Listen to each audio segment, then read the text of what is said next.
COP3E നമ്മുടെ ആംബുലൻസിൻ്റെ check list വളരെ ഇമ്പോർട്ടൻ്റ് ആണ്.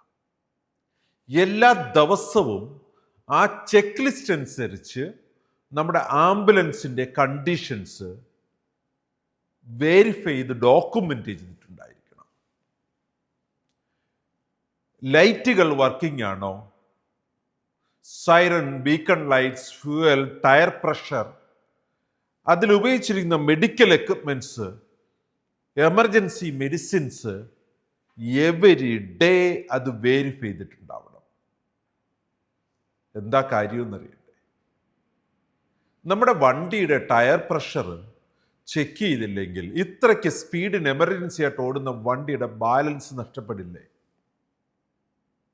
അങ്ങനെ ഓരോ വിഷയത്തിലും ഇമ്പോർട്ടൻസ് എത്രമാത്രമാണെന്ന് അറിയാൻ ഓർക്കണേ, കഴിഞ്ഞ കാലങ്ങളിൽ കേരളത്തിൽ റിപ്പോർട്ട് ചെയ്യപ്പെട്ട 1000-ൽ പരം ആക്സിഡൻറ്റുകളിൽ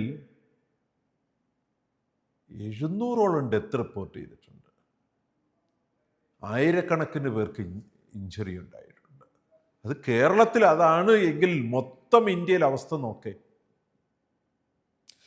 തലങ്ങും വിലങ്ങും ഓടുന്ന ഈ ആംബുലൻസുകളിൽ എവിടെയാണ് ചെക്ക് ലിസ്റ്റ്, അതിൻ്റെ ഡോക്യുമെന്റ്?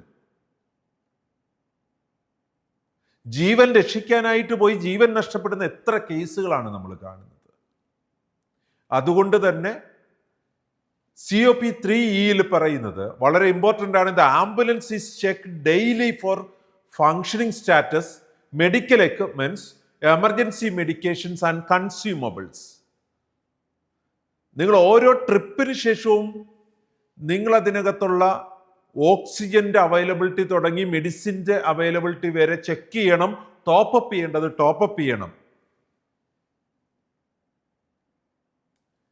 നിങ്ങൾ സീൽഡ് ആയിട്ടുള്ള മെഡിസിൻ കിറ്റുകളാണെങ്കിൽ ഈച്ച് ആൻഡ് എവരി ട്രിപ്പിന് ശേഷം അത് വെരിഫൈ ചെയ്യണം. ഓരോ ട്രിപ്പിൻ്റെയും റിട്ടേൺ ടൈമിൽ എന്തെല്ലാം ചെക്ക് ചെയ്യണം എന്നതിന് കൃത്യമായ പോളിസി ഉണ്ടാവണം നമ്മുടെ ഹോസ്പിറ്റലിൻ്റെ സാഹചര്യത്തിനനുസരിച്ച്.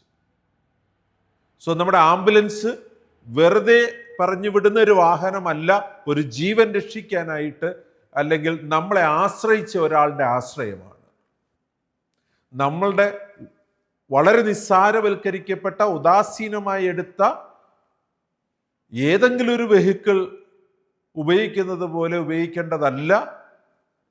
ആംബുലൻസ് എവരി ഡേ ചെക്ക് ചെയ്തിരിക്കണം. അതിൻ്റെ ഫങ്ഷൻസ്, എക്യുപ്മെൻറ്റ്സ്, മെഡിസിൻസ്, കൺസ്യൂമബിൾസ്.